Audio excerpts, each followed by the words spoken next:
Okay, so we'll just go around the grounds and just give sort of a bit of a 5 or 10 minute overview of your activities in the past month and what you've been doing, but what you've been learning. What are the sort of successes and learning opportunities? So Lorna, would you like to start? I'll give you a bit more warning while I crap on for another couple of minutes so you can think about it. But if you can give us just a bit of an overview of what you're thinking, what you've been doing, the activities, both in terms of online activities, telephone activities, face-to-face activities, meeting type activities, and what you've been getting out of that. What have been the successes and what have been the learning opportunities? Thank you. So I, about a week after we met the last time, maybe a couple of weeks, I came to Sydney and had 3 days with an amazing group of new chairs and prospective chairs. And because, let me think, there were 3 of us in the room that were inheriting groups, there was quite a focus around, and we'd all actually been in tech groups before, so we had a really good knowledge of the model and the chair role and some of the coaching approaches. So we did spend quite a bit of time, about a day and a half, focusing on sales, and that was really, really helpful to get very focused and actually create a plan for how I was going to move forward from that. Hello, joining you. No, I'm sorry, I have to join you on mobile. I've got some problem with the laptop being unable to download the app. Morning, thanks Tom. Morning. Hi. Back to Lorna. Yeah, so I was just saying that I did a few days in Sydney, and a day and a half of that was focused on sales, and I created a kind of action plan of what I was going to do. So that was helpful. It focused on building strong relationships with 13 champions. So my focus since we last met was really about drinking a lot of coffee, quite a lot of wine, with champions face-to-face, explaining tech to them a bit more deeply, helping them to understand who they might refer, who they might encourage to think about coming in. So they were all chosen because of their quite wide-ranging touch of organisations. So they were in positions like banking, I'm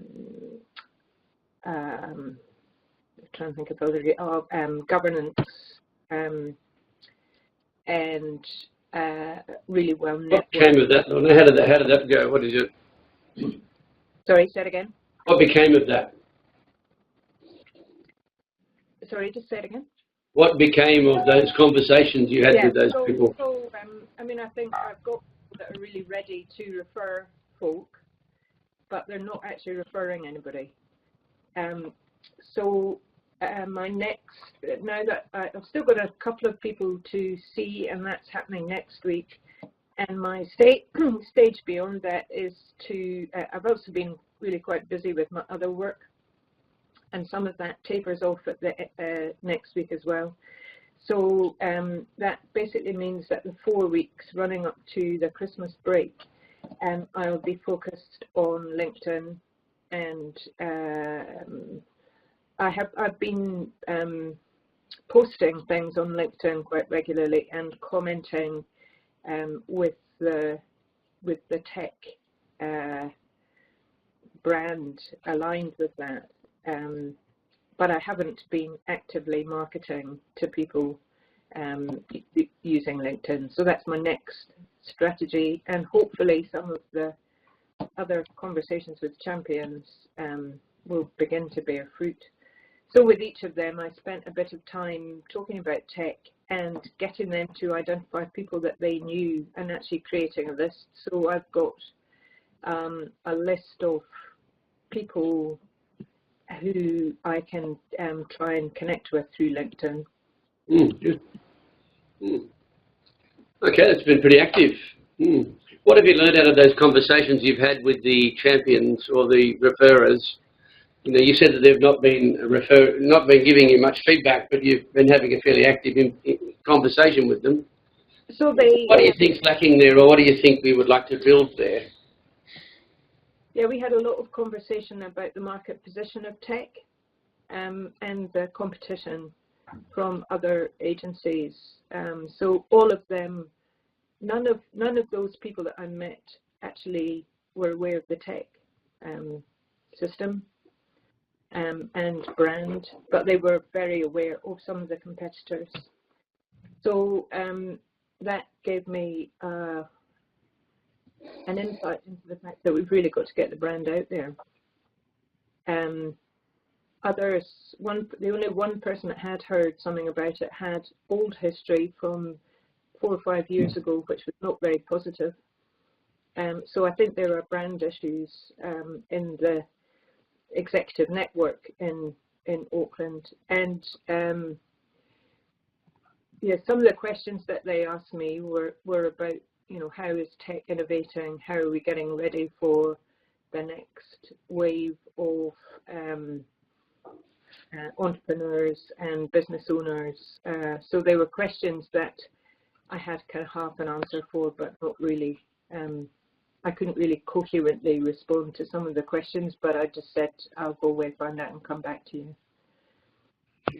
It's a good way to get a second meeting with them, isn't it? When you've got something to come back to them with. Yeah. I mean, that sort of continues the conversation.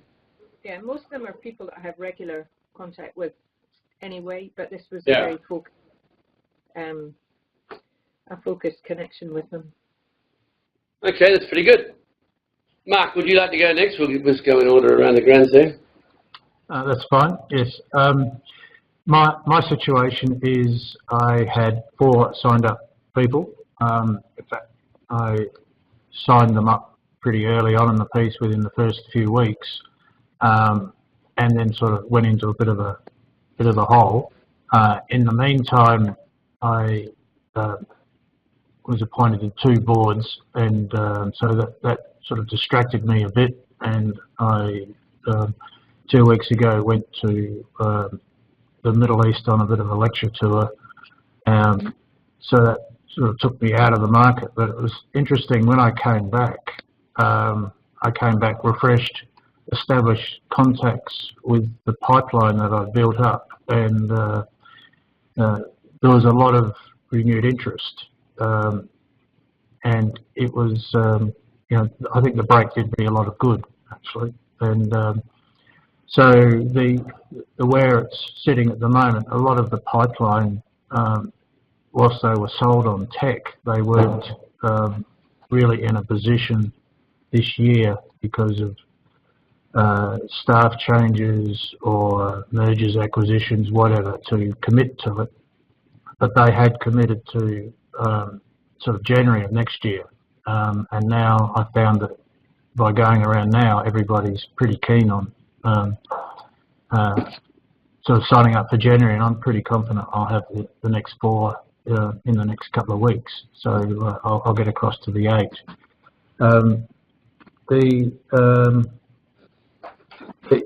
What I've been doing is the 4 that I've signed up, so they don't go cold, is to sort of meet informally with them and sort of not doing a full tech meeting. Certainly we don't have speakers, but we just get to know one another and sort of keep them warm, which is interesting. And I think there's probably an issue with our contract for new starts, in that at the moment we have a contract that you sign up that when for the whole shooting match, and then there's a supplementary agreement for one-on-ones.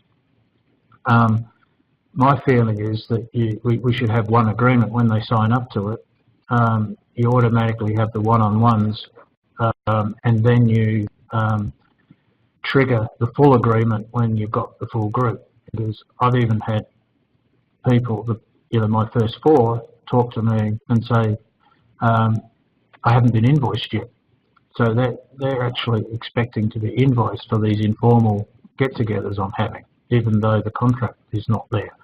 So I found it a little bit hard to, once they've signed the contract, to get them to sign this other obscure appendix thing. But if we would have it, sort of a funny, a fine print in the contract that says, this is the contract, you're signing up for it, but in the interim, you agree to pay us, for the one-on-ones. So they don't have to sign 2 pieces of paper. You can just sign up for one. I think that, but certainly for the startups, that would help. And you've got the commitment, and you've got some, the habit of participating and paying. The other comment I found with my referrals, I almost think it's a total waste of time expecting to get referrals. I have conversations with a lot of people who know people who say they'd be really good, I'll refer you, and then it never happens. So what I'm doing now is saying, okay, you know them, and I'll say, do you mind if I contact them and drop your name?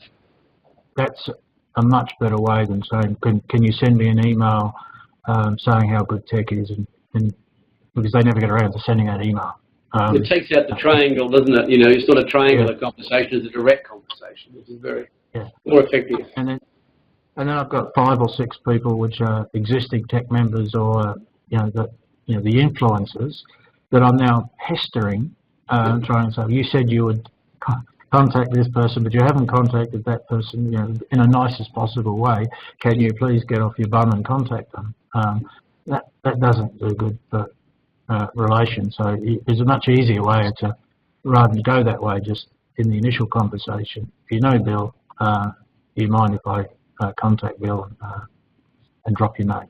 I think that's going to work a lot better. So I've got the renewed emphasis that I think by January, February next year, when we kick off, I'll have at least the 8, if not more. So it's I'm pretty confident, upbeat about it all now. Well done. Lorna, you might be interested in that comment. It's an interesting perspective, isn't it? The direct line rather than the triangle. Okay, anything else to add, Mark? It seems like you've been very active. When you bring the group of 4 together, it would be really good to start thinking about, why they're all together and why they're all here, and, a purpose sort of conversation with them, which they will find quite uniting. Okay, Craig. Me, okay. You're Craig. Yes. So I'll just assume we're going to the bottom left-hand corner of the screen. Mix it up. Good idea. Well, it's been a great. What's it been? 2 weeks since we last met? No, 4 weeks since we last met. Yeah. It's been a great month because we had a breakfast on Tuesday morning of this week here in the tech office, and we had. Really at 5, we invited five prospects who I thought were all very warm, very much good to go, if you like. And it went really well. And as of half an hour ago, 3 of them have signed. So we're up and running. And I'm very confident that the other 2, plus another 1 who couldn't make the breakfast session, will also sign. So I'd be slightly disappointed if by the end of this week we didn't have 6 ready to go, and I've got probably another, 9 or 10, but I think at least 2 or 3 of those should come across by the end of the year. So I've targeted the beginning of February as our launch date. Like you, Mark, I think we'll have 8 people by then ready to go. Just some of the interesting stuff, I guess, I've learnt. Some of the mistakes I've made since last time we caught up, if you like. This discussion around direct versus triangle, I have a slightly different view on that. I think that, look, hey, one thing I must say from the outset, you got to try everything. Just keep trying and trying. One way doesn't work, then try it a different way, because what works for you may not work for me, and vice versa. And I must say too that there's been quite a few situations where I've lent really heavily on my influencers. You call them champions, Lorna. I call them influencers. And I've actually. And one of the things I've learned about the many conversations I've had with probably 20, 25 influencers that I've reached out to on more than one occasion is to try and physically get in front of them. Because as nice as people are, and they're all mates or they're colleagues or they're, sporting associates or whatever it might be, You have a telephone or even an email conversation with them, they'll probably show you due respect, but the moment that conversation's dead, other priorities take over in their head, which we all completely understand. If you get to them face to face, I've just found consistently that the message gets through. They understand what you're talking about. Oh yeah, I've got it, Smear. That's good, mate. That's great. And they put the phone down and they forget all about you. But you have a face to face, whether it's lunch or whatever that might be. I've found that they really kind of get what you're talking about, because I find that, and maybe I don't explain it very well, I'm not sure, but I find that when you're having a telephone conversation, it doesn't cut through what it really means. It's only after they kind of eyeball you, they kind of really appreciate what the tech proposition is all about. I too have tried both ways in terms of going direct to my influencers to say, would you mind referring me to these people? Some people are really good at that. Some people are lousy at that. If they are lousy at that, then go direct yourself and say, would you mind if I just use your name as a reference? I'm meeting a guy today at midday, so I'll be out of here in 25 minutes if that's okay. Today at midday, who a good friend of mine who's well connected amongst the Sydney hierarchy, made all the right noises, said, yes, I know these 3 or 4 people, happy to reach out for you. Never did. I said, okay, a week's gone, can I do it myself? And I did it myself, and one of them has come back and said, yes, okay, let's catch up today. I guess one of the things that I wouldn't mind getting some, sorry, just let me backtrack. So really, I guess I've gone from, I'm still very much in recruitment mode and build mode, but I'm now kind of moving very quickly into implementation mode. And I guess being the beginning of a new calendar year, I've got to really think hard now as to what the year looks like next year, get the calendar bedded down, get the dates in, one-on-ones, the whole bit, before we go live, hopefully in early February. If I was to ask you one of the things that I think I struggle with, it's the follow-up process for me. It's the looking for reasons or excuses to go back to what I regarded as being warm prospects to say, hey, it's me again. Can you pull your finger out? Where are you with this? We're making a decision on this. We've spoken about it. You sounded very keen, but you've gone cold. I'd use different words than that, perhaps, but you know what I'm trying to say. So reasons you can go back to people and say, okay, well, this is why this tech proposition is so important for you. Can I comment on that? What's your feedback? I do that a fair bit. If they didn't buy in the first time, I'll contact them again. And I'm not a salesperson at all, but what I just open is how you're going, how's business, and then they'll start talking about their business, and then use that to do the little magic type trick on them. So I'm not in the sales mode, but you're then going into the just talking about the issue they had last week. You do the magic on it, and then you then introduce, well, clearly tech can help you with that sort of thing. You just go into that introduces that whole conversation again. So it's not it's not a forced conversation. It's not a sales conversation. It's just how's business. What would you do, Lorna? So I've only had 2 face-to-face meetings with prospects, both of whom I got agreement, and both of whom it's not happened because either their boss or their board have not supported it. So I've never had to go back and follow up. I've offered to go back and follow up with people's line managers or board chairs, but I've never actually been in a position where I've had to go back. Tom, do you have any suggestions? What would you do?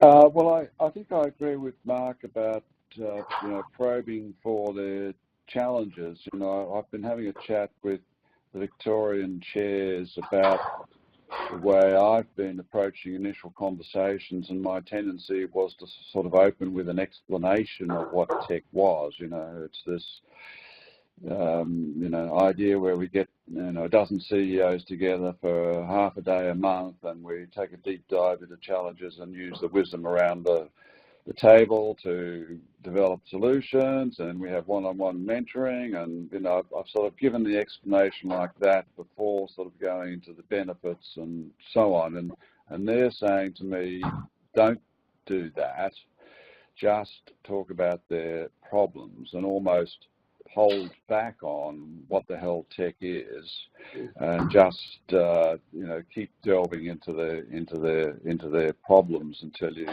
really get something meaty. And so I've just. How do you get that follow-up meeting? How do you get that second or third conversation to continue this if they're sort of resisting or saying, oh yeah, I'll get back to you, and then they don't? Or what would you do in that instance? Well, I'm not sure that I've had a lot of success with it. With one candidate, I've managed to say, well, I think the next step, after we had the initial meeting, I think the next step is, to have Amanda in the office give you a call to run through some of the details prior to getting together for a 90-minute meeting, and that worked in one case. They had that conversation, but he subsequently said, I can't have the 90-minute meeting until late December or January. In another case, I've been running into quite a lot of people who say, look, it sounds interesting, but I'm just too busy at the moment. Come back and talk to me in December, January or February. So I'm running into that a lot. Okay, we'll get to your report in a minute. We're trying to help Craig at the moment. So what do you suggest, Tim? What would you do for Craig? If you were Craig, what would you do in this situation? Look, I think, like Mark had sort of suggested in Lorna, I think it's a case of just continuing to persist and continuing to have those face-to-face conversations. When I agree with you, in business, just when you can get people face-to-face, you always become more business. Oh yeah, absolutely. It's the relationship. For people first. Yeah. What I'd love to kind of understand is, lots of chairs talk about, okay, well, you need to kind of, scour the financial newspapers and articles online, and if you find something that's relevant to a conversation or a challenge or an issue that a potential prospect has, then use that. I'm not very good at that. I don't spend hours and hours and hours reading stuff, which I probably should do, but I don't do that. But I'm just wondering if there's a shortcut. Is there something in the tech library that you guys get access to stuff, or have a program in place that's much better than what I can do, something that I can cherry pick with and say, here's a new white paper on something which, for whatever reasons, may actually be relevant to a conversation that I've been having with a prospect. Can I make a suggestion?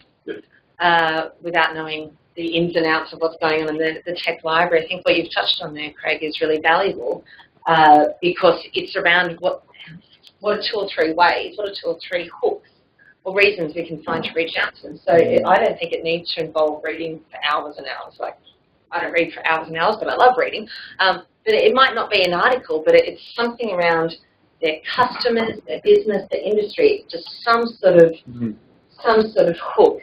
And if I can share a quick story about a time this worked in a really bizarre way, because I was doing a lot of sales with advertising agencies.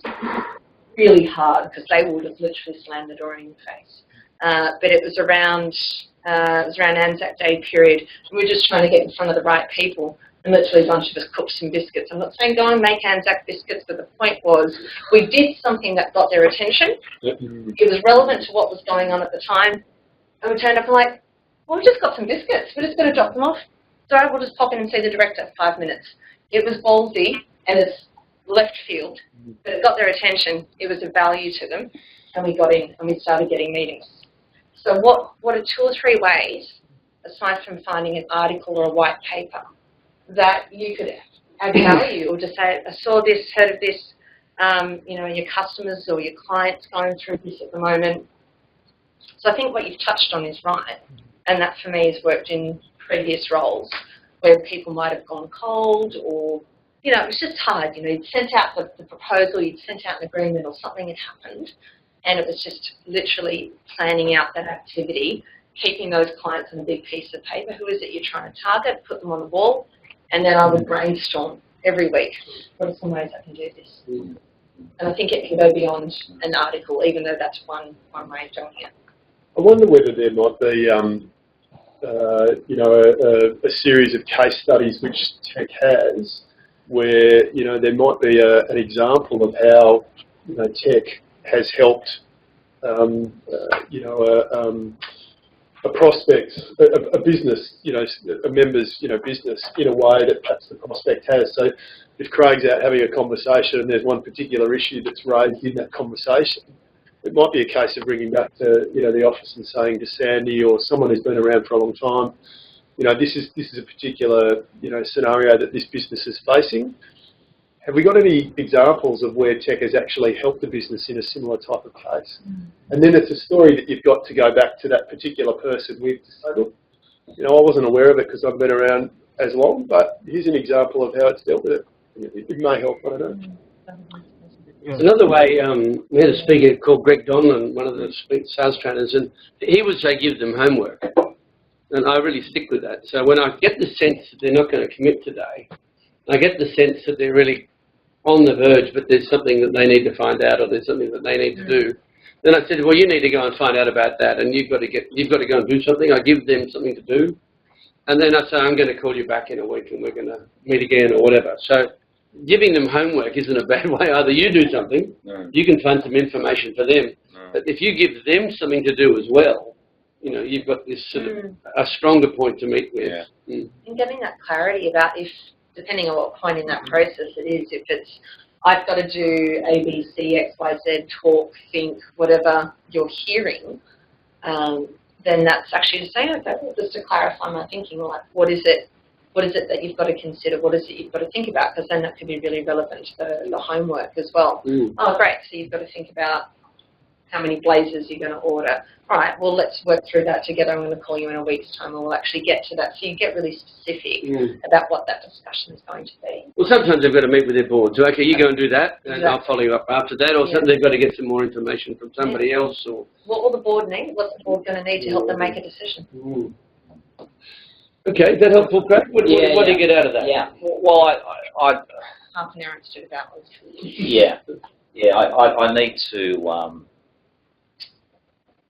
yeah, I need to. I need to think of quality reasons why there's a need in their view, not just mine. Why I need to get back to them.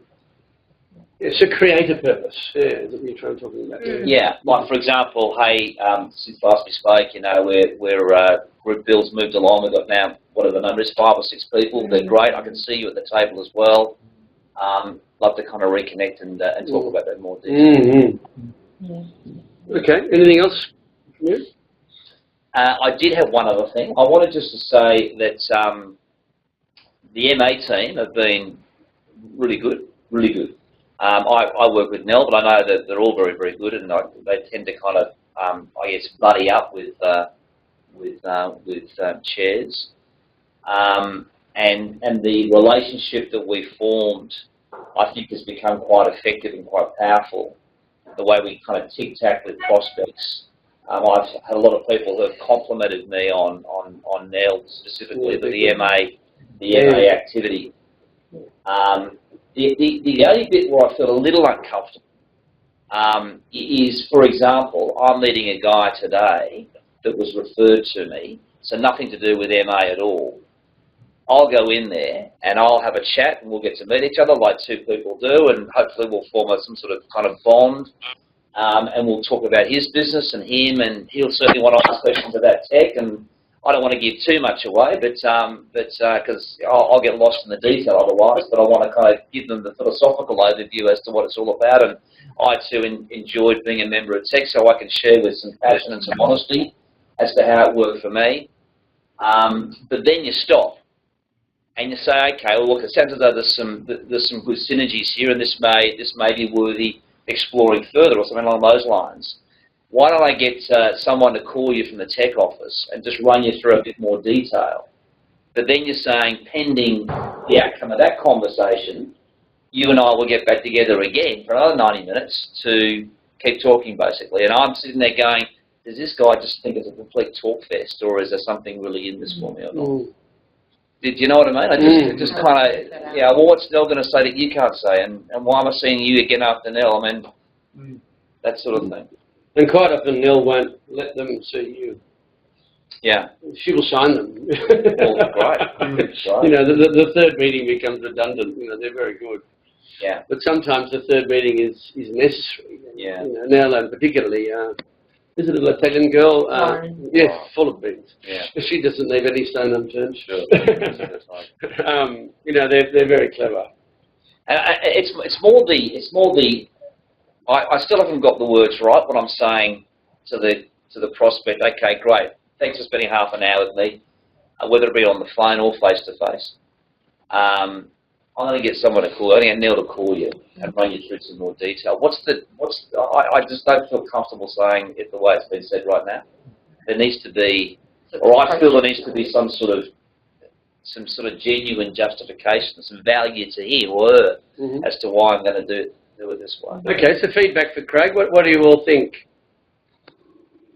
I raised that in a conversation I had with Steve McNulty when he was out, and he believes that what you should have is like a CEO to CEO relationship. So it's a fellow CEO talking to fellow CEO, jibber jibber jibber, and you have that. You have the Nell sort of spiel down into 2 minutes or less. So you've got a CEO executive summary of the commercials. You can't just hand it over and then expect it to come back. So that 2 minutes might be all they want. That's fine. Sign off. Or if they want to get into the minutiae of the contract or the legals or the something, how invoices work, that's when you hand it off. But you don't need to. I agree with the ping pong sort of thing doesn't work. You've got to be able to take it. And even when you come with your 90-minute presentation, and Nell's done her bit, I found it very effective as Steve recommended, that you started off. You know, I know you've been speaking to Lauren or Nell or whoever it is, but just let me just recap, and I give that little executive summary of the commercials, and then go into the full magic. So at the end, you can hit them with a sign here now. But otherwise, when I went through that whole, the whole 90-minute, they would say, "But tell me about tech." But you haven't even been speaking to Nell. Well, maybe it's Adelaide people, but they sort of feign a little bit of ignorance about the commercials. But if you give them that 2 minute overview up front, they can't go there. They've got nowhere to go. They've got to actually have the balls to say no, or they sign there, and that's very effective. Very good. Any other feedback for Craig, Lorna, or Tom? Mark, when you say you give them the 2 minute commercials, what do you include in that? What I do is I just give them this is tech. I start with 60 years ago, someone got together and mates, and it grew into something bigger.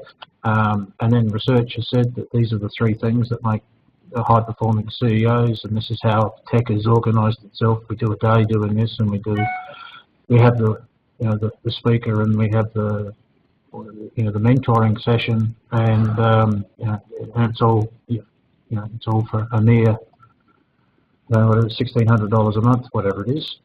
So that's that, and then I move into the sales pitch. So I've got that whole the cost, the philosophy of tech, and the sort of the time commitment all done, and I've researched it enough. I can do it in that CEO to CEO conversational style in down to a minute and a half or something or other, which flows very naturally. It's almost like an icebreaker, and then you're into the now. Tell me about yourself. Okay. Lorna, do you have any so feedback? I have thought I do like referring to Sydney because, firstly, selfish reasons, because I'm not very comfortable with the doing the sales pitch, and I'm much happier that it's somebody who's an expert in sales who's doing that sales pitch and is talking about the money. And I actually find that it makes my relationship as a chair a bit cleaner if I'm not having to do that. And that I got interesting feedback from the person who I referred to Sydney, and then I met them for 90 minutes, and they found it, although they did recognise that we talked a lot about the same things in the 90 minutes and on the telephone call, her impression was that it gave a lot more understanding of the bigger picture of tech and the capability within the organisation. So I think if we want people to sign up to tech rather than to a particular chair, I think it's quite a I think it's quite important to start that right at the start of the relationship. I find it interesting that people in the group that I'm chairing who didn't have some of them have had absolutely no interaction with Sydney except through receiving things like the survey requests, and they have got a much poorer opinion of tech than those who have had something to do with tech, that they regularly go onto the website and they kind of use the network of tech more actively. So I think we undersell that side of it if we don't have some kind of interaction with the central office quite early on in the piece. Okay, thank you. Is that helpful, Pat? Yeah. Yeah. What do you get out of that? There's no. I think Lorna's spot on when you try and. I mean, she used the words clean. You want to and I think Mark made the same point. So you want to maintain a CEO relationship and not get dragged into the detail about some of the admin stuff. But I've got to say too that Mel has been. If she was sitting here right now, she'd probably have a different view entirely. She would say that, and I've heard her do it, she does actually do the magic stuff, so she drills down, and there's a bit of repetition in all that, but doesn't necessarily mean it's a bad thing. If the prospects happen to do that, then why not, sort of thing. And people only remember bits and pieces. You know? We might think they remember everything. They might remember 3 things from what you said. Yeah. Should I just throw in something? Just as I keep doing it. Yeah. I was just the conversation just had me thinking about when I'm recruiting chairs, and often chairs are actually the initial few conversations I'm having is really about them trying to uncover all of the information that they need to have to be able to make an informed choice as to whether it's the right thing for them. And while that conversation's going, I'm making the same assessment, pretty much the same way as you are with the conversations with prospects. I always ask at the end of that conversation, what more information would be useful for you to help you make a decision around this? And I'll ask that fairly early in the conversation because I want to know what's the criteria that they're making a decision against. Often what they'll say it would be really useful to have a conversation with a chair, and I'll offer that even if they don't ask for it, because I'll just say, look, I haven't been a chair, so I can't tell you what it's really like. I can tell you what people have shared with me, but why don't I introduce you to a chair? And in a similar sort of, if I put myself in the shoes of what you're doing, if they came back and they said, look, I need to understand the time commitment, I need to understand the pricing, I need to understand things that are kind of the technical components, I'd say, right, I'm going to introduce you, or I'm going to put you in touch with Nell again, or Prue, or whoever it may be, to handle that. If it's something about, the group that is really your domain, then you tackle that, if that makes sense.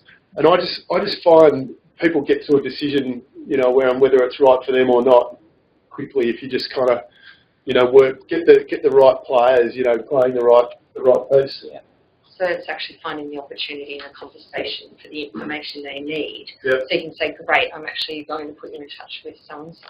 Yeah. I think build up their credibility as well. So it could be Nell or, where Tom, Dick, Harry, doesn't matter, who's got 10 years of experience connecting businesses, or just something that actually really uplifts that, so it feels really, really smooth when you do that. I think that's a great idea. Okay, well done. Okay, we'll move on. Tom. Yeah, thanks. So I think last time we met, I believe I explained that I'd had my breakfast meeting. I had 8 registrations, 3 people showed up.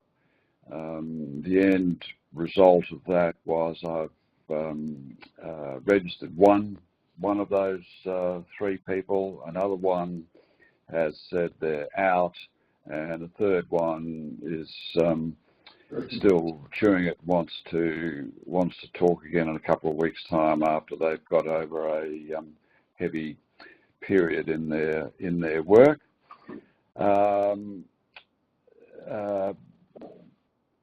Most of the others who didn't show up at the breakfast have dropped out. One of whom, however, I had a good conversation with, and we sort of jointly decided that they were better off spending their time doing something else rather than tech at the moment, and they seemed quite impressed with that candour, and are now, or he is now developing a list of people who he knows that he's willing to act as a reference for me to approach. So sometimes, paradoxically, I think if you can honestly see that in the rare case where joining tech is not perhaps the best option for somebody, if you're honest enough to admit that to them, you might get a surprisingly positive outcome in other ways. Other than that, I've got 7 candidates, I call them, 7 candidates who have been putting me off over the last month or so, but with whom I'm going to follow up over the next 2 months. So whether I can get a group together by February or whether it'll be March, I'm not sure, but I'm still optimistic that by March, in any case, I should be able to get to the 8, although I've had to more or less start again, having got to the bottom of my barrel. I did the 50 names, I went to a dozen influencers, etc., and basically starting again after that process from the ground up.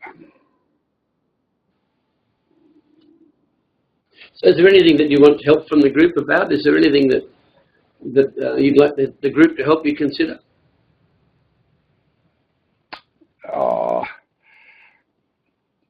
Look, I've got my little pool of warm, 7 warm prospects, and I'm waiting to get the list of others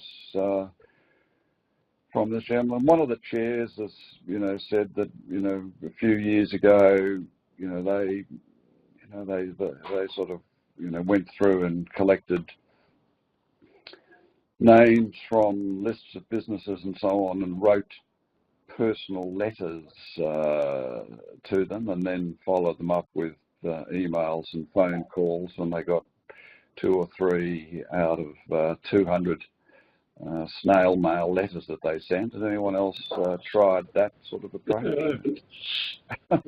Yeah, the tech, it's an interesting comment, because the third party marketing firm, the Tech Now commission, to do a launch campaign, one of the steps of the process that they employ is to actually send a letter. And one of the first questions I asked when I sit down with a prospect, I said, well, what's kind of tweaked your interest? Why are we here? Why do you think we're here? And one of them said, because you sent me a letter. No one does that anymore. It just kind of it got me going. And I didn't even know we did send a letter.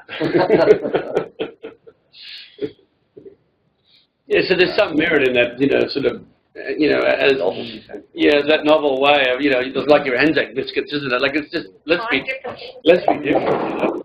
That's really what it's about. Yeah. I was out sailing last night and my main sheet man was saying, what should I do here? I said, I don't know, just keep trying things and measure it. Yeah. Keep looking at the speedo, and if we go faster, it was good. That was just before the mainsail blew apart into 3 very large pieces. Colourful night last night. Wow. Could somebody forward to us all an example of the letter that organisation sent to potential candidates? That's a good question. Is that possible, Miriam? I'm sure it is. Yep. I'd like to see it too. Okay, can you commit to that, Miriam? Can you find it out? Yeah. Yeah, we all want to see it. I Picture anything can that might send be you the one nice. that I got if you can find a fast track. Yeah, that's great. Yeah, I think any comms that they might potentially seize. So, Tom, how are you feeling about this now? You seem a lot more optimistic about it this month. You seem a lot more positive about it. Yeah, look, I did drop into a bit of a hole after my breakfast session, but you know, I think, you know, I'm committed to doing it, and I just have to sort of get on, as you say, and try everything and see where you get some openings and keep going. Mm. Yeah, you seem a lot better about it. Yeah. Mm. Okay. Right. So, what are you going to commit to for the next? Well, you're going. Okay. Thank you, Craig. All right. Have a good meeting. Good luck. Hi, everyone. Good fortune. Let you know. Call me and let me know how you go. So, are there any other issues that people want to raise in the group? I've got one thing. I need to just peer off at p:30. But I did have, when I was in Sydney, I had a conversation with the sales team there. So I've got one guy in the group who is a national manager of an international business, and he is just getting so much out of tech, and particularly the one, because he's so isolated from the rest of the business. And so I went to the sales team and said, is there any way to target existing tech members to identify people that have got operations and who've got a national manager there, to lever off the fact that they're getting good things out of tech somewhere else? It might be in Australia, or it might be in, we've got quite a lot of firms that are based in Singapore and Hong Kong that have offshoots in New Zealand. And what are the main issues there, Lorna? What are the main, you know, in this particular instance, what are the main issues this fellow or this person has? So my question to the sales team was, could we identify other people that might be in the same situation? That this guy is really getting the fact that he only sees his manager in Australia face to face about every 3 months, and he is all his contact with his colleagues, except for that meeting once every 3 months, is by video, and he does feel really lonely and isolated, and so he gets a lot out of the executive sessions and the coaching. And it's got quite a different quality. The coaching that I do with him has quite a different quality to the coaching that I'm doing with others, because he just feels so unsupported. It seemed to me that there's an opportunity there, but identifying other people that are in New Zealand who are, so this guy was referred into tech because his manager in Sydney is a tech group. And so I wondered if there was any way of identifying existing tech members who might have New Zealand managers that I could approach. The one that I was given was to maybe write something that could go on the website and go in the CEO in the chair chat. And it really then we discovered that I wasn't getting the chair chat. So I didn't even know that it existed, and I wasn't regularly accessing the web page. So I'm not sure about how many people actually read, how many of the chairs if I put something in that was saying, do you have any members who have got New Zealand operations that you might be able to encourage people to think about joining a tech group in Auckland? Mm. But I was surprised that kind of tech somehow doesn't have a database that would identify potential people to target around that. Yeah. It's a good question for Miriam. I'm going to throw this to Miriam and see what she says. Yep. With my limited knowledge of the system, Could I, before I actually, Go, Mark. Yeah. so I was just saying, before you do that, could I just open it up? Is in South Australia, we effectively have the same problem. You know, you're either a family business or you're a the regional director, manager, regional CEO of a national business. And I've asked several times, that, even with accounting firms, I'd like to have one of the big accounting firms, like the regional partner, managing partner. But if there was a managing partner or the managing partner nationally who was a member of TEC, and he could then pass on, tell his South Australian regional partner to about TEC or join TEC or make the connection. So if I went to the local regional partner and said, would you like to check your boss is a member of TEC or your New South Wales director is a member of TEC, you'd have an in there. So I think it's a similar sort of situation I've got in New Zealand. I like that you guys are looking for opportunities and creating opportunities in that sense, because that's also the energy that I will be encouraging with our sales team here, is how can we grow from the base? How can we find the opportunities from the existing members? A couple of things when it comes to the way information is found. It depends on the way it's tagged in a software system as well. So it's like, we might say, well, who's got curly hair? Lorna and Miriam, but it's only as good as the people that are tagged on the system to start with. So you can think of all these different avenues for setting up the field. So it's one thing which we can improve on. The first thing that comes to mind is actually, or the quickest thing, would be consulting either the engagement team, but actually getting a top-line list of all the businesses we work with, and then actually sort of targeting it that way. So I think we could find the information in a few different ways, and it could be who are all the businesses represented at TEC, and then actually working backwards from there rather than going and having to try and run a report that could be a bit patchy. So I think we could find the information. It might actually just be working at it from a different way, and that could actually create opportunities we hadn't thought of anyway. So I'm happy to explore that. That's just a couple of things that come to mind. It's a really sensible suggestion. It's there's a lot. I've got some that have got US based or Asian based. Totally. And Lorna, your description is very accurate. They are alone, aren't they? And some of them, different languages and different time zones and different all sorts of things. Yeah. And it seems to me, correct me, Lorna, that the external manager or the international manager just interested in one thing, is the numbers. And they're not interested in the people, and they're not interested in the complexity. They just want the numbers. And, they feel so alone because they're just under so much pressure on one thing. And it's a difficult thing. So I agree with you. The one-to-ones are really strong, aren't they? They're really sort of close. Yeah. I'm happy to see how we can get that information, because even I don't know that yet, but I think the opportunity, the point of what you're asking makes sense, and it lends itself to constantly thinking what are different ways that we can connect people. So I really like that. I will commit to looking into that. Good question, Lorna. Okay. We can't do it from our end. I've asked, because of privacy rules, you can't give me a list of all our members, so I can't go down there and do that. So you've got to do it at your end. Well, there's a couple of ways. I mean, when you're thinking about the broader purpose of that question, which is what opportunities can we create, and it depends whether you're a LinkedIn Sales Navigator type user, but there are activities you can do where you can say, all right, well, this is in the old days before we used the internet, right? We'd go, who are all the businesses? Who are all the businesses in the area? We'd go through the yellow pages, and we'd do it old school way. And then we'd actually just be making the calls, or we'd just think of different ways that we can connect people. Could we do something like look up the list of companies and then write in that search beside that Auckland?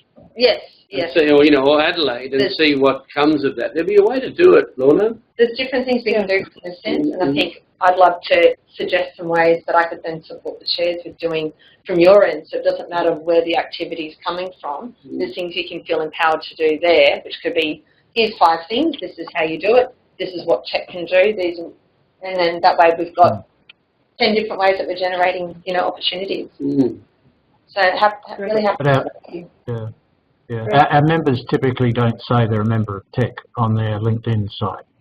If they did that, we could do it from our end.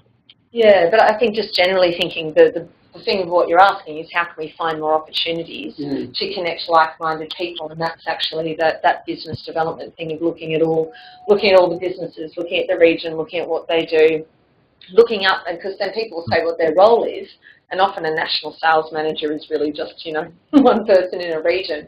So you can start to at least gather intel, and that's when you can join forces. That's how I've been doing that for years, either with or without the internet, and certainly LinkedIn's really good for that now, because it tells you, you're like, oh, it's a company of 5 people, and if that's the national sales manager, they're probably a manager for 1, so they could be a good prospect. Do you connect with all of the chairs across Australia and New Zealand? I'm sort of just thinking from a practical perspective. I'd probably be inclined to, connect with Mike, for example, and then look at the connections that he has. And if there's some businesses within Mike's network, he's likely to be connected with members, current members, or maybe even past members that aren't that old in terms of, left tech not so long ago. Yeah. And that might be just sort of like a pool to sort of look at and say, okay, all right, so you've got 500 connections. There's, 20 of those that actually have a presence in New Zealand, for example, or Adelaide, for example. I wonder whether Mike might help me, sort of find out, who might be someone based in Auckland or Adelaide, or potentially you might be able to just search on LinkedIn yourself and find out, and then it's a case of finding a contact point to help you open that door.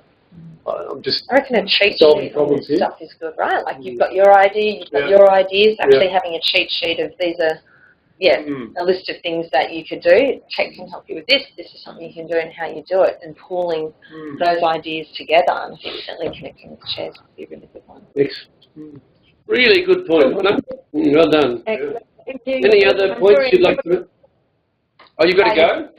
Okay, before you go, how was that meeting for you? Did you get anything out of that? Yes. I mean, it's always really helpful, and kind of, it's like a tech meeting. It brings it to the front of your mind, and particularly when you're busy with other work, to make sure that you're keeping going with it. Is there anything else we can do to make these meetings more useful for you?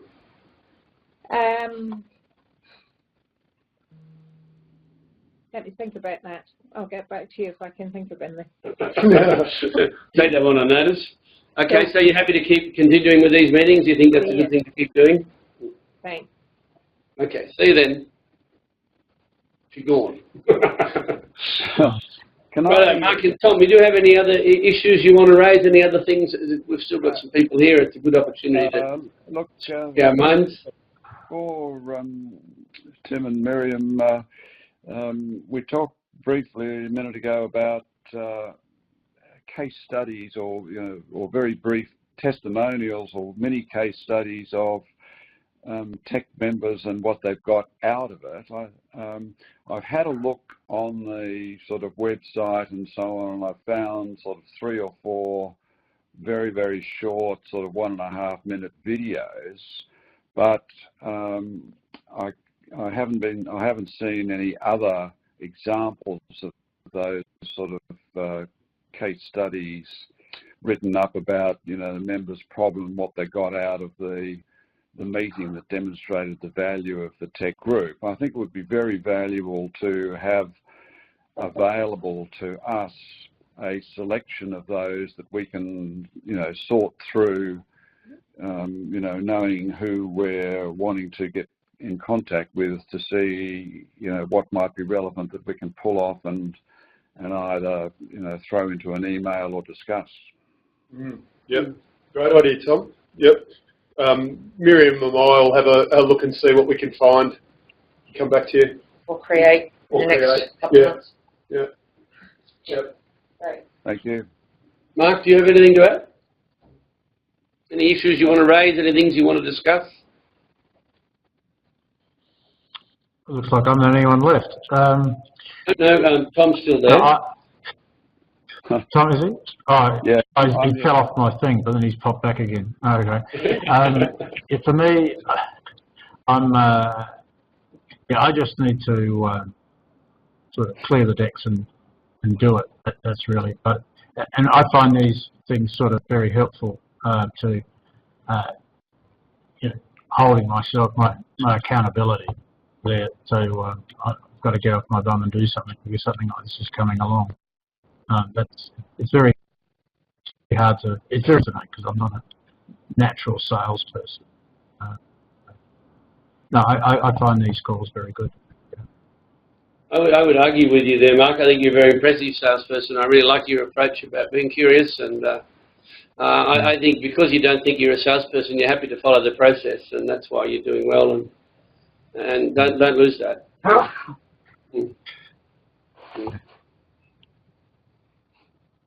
Okay, so we'll wind it up here. Miriam, this is your first meeting. How's that for you? What do you learn out of that? Really, really valuable insights coming out of this, because understanding what the experience and the process is to go through a new group build, what the challenges, the cheers are along the way as well, and even thinking about what you need to do, like how many meetings, calls, prospects do you need to work through to get that conversion is really interesting. But then also even things like this, like, what if we could put together a cheat sheet of activities you can do? So as someone who, yes, I'm in sales, but I love connecting people and I love helping people. So empowering someone else to go, well, here's a bunch of ways that you can do that and feel really good about it. That's exciting. It could be things like, how do you set up a good referral, and how do you pass on to the membership acquisition team? So I've got loads out of that. Thank you so much for sharing. And Tom, how was that for you? Was that a good meeting today? Was it? Yeah, it was. I think it's always useful to hear, what's working or what has worked for somebody and what hasn't worked. And as I said, I picked up, good bit of advice, I think, from Victorian chairs about, start with, what are people's issues rather than starting with an explanation of what tech's all about. And I also liked, the sort of idea that I think Miriam talked about today of, throwing up on a whiteboard who your sort of current candidates are, and then, looking for excuses to recontact them with, either case studies or bits of information from the news or Anzac biscuits or anything else that you can think of. Yeah, the biscuits are a metaphor for creative hooks. Maybe not white powder, but, anything else you can pop in the envelope. Lollipop. Is there anything else we could be doing in these meetings so that we could create more value for you, Tom? Well, I just wonder whether there's a sort of, whether there's a sort of best practice outline that that somebody could draft. Steps 1 to 5 in finding through to signing dates. There is a lot of material on that. Tim, what have you got on that? Is there? Yeah, we're actually trying to develop a playbook, really, which is what we're trying to do, and it's a case of trying to get together what's relevant from Canada, from the States, and stuff that's working here as well. So we're developing that. We probably just need to develop it a lot quicker for the benefit of you guys. Yeah. And Miriam's on board. We've got a lot more horsepower here now. It's the sales and marketing side of this is really developed. Under my 3 years here, it's absolute chalk and cheese to what it was when I arrived here. It's completely different and a lot better. One of the conversations we had on Tuesday this week was with Stephanie, Miriam, Anne-Marie Clark, who's a consultant to the business, and she's also a member and has filled in as a chair. And what we're doing is we're pulling together, I guess, information that's really important, such as would go to a playbook, and we're looking at pulling that together over the next couple of months. So it might just take a little bit of time for us to get that together, but you know, we'll get the information to you as soon as we can. Well, Tom, I think you've prompted them and kicked them a bit harder, so that's a good time well spent. That's it. Yeah.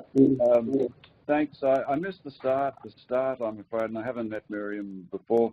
Hi, Miriam. What's your role in the office, please? The janitor. No. I'm the head of sales.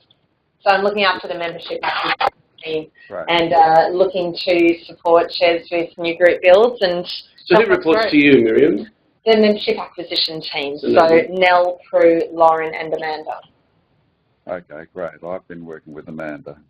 Yeah. So she's in charge of a pretty powerful team, and she can only bugger it up from here. Like, it's only down because they're going very good. There we go. To make them better, you've got to be a real challenge, because they've been really good. We're big fans.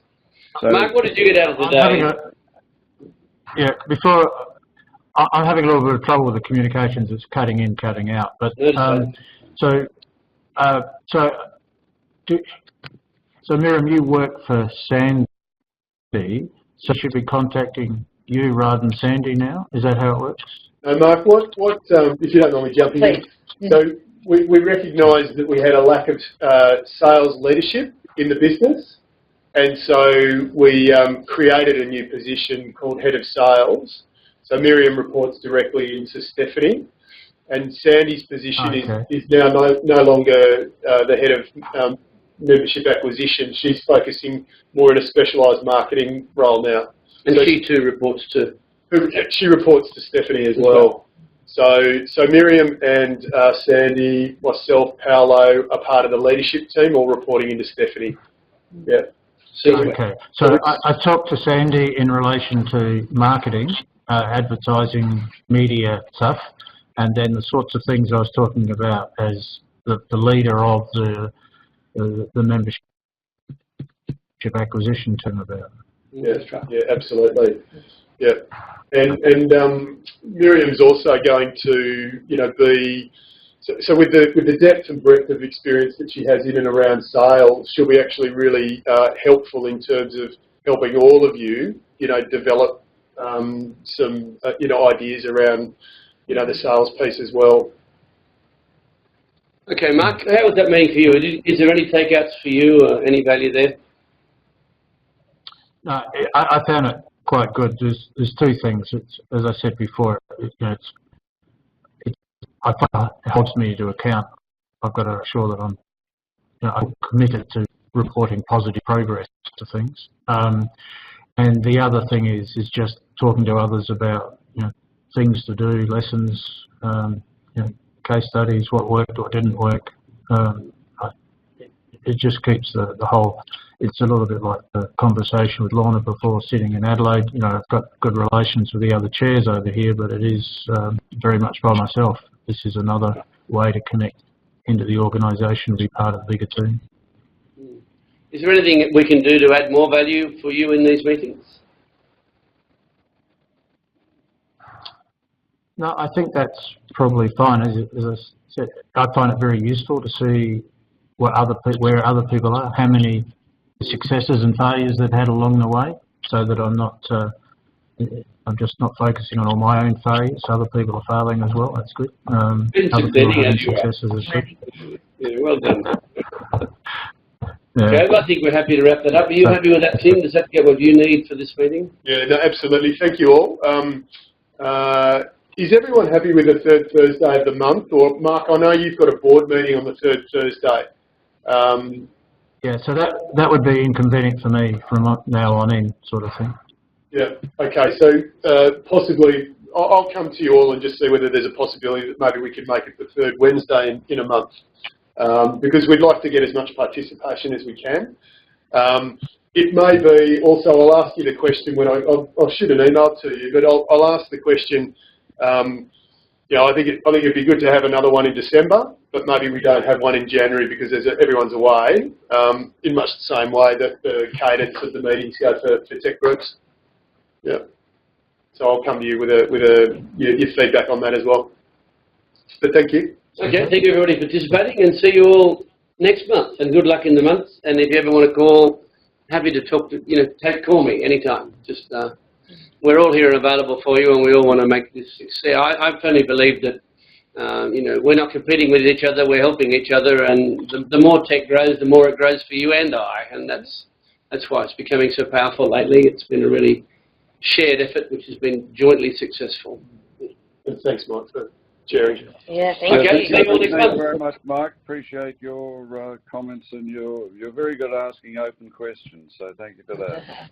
That's what we do, Tom. All right. Thank you. See you Cheerio. later.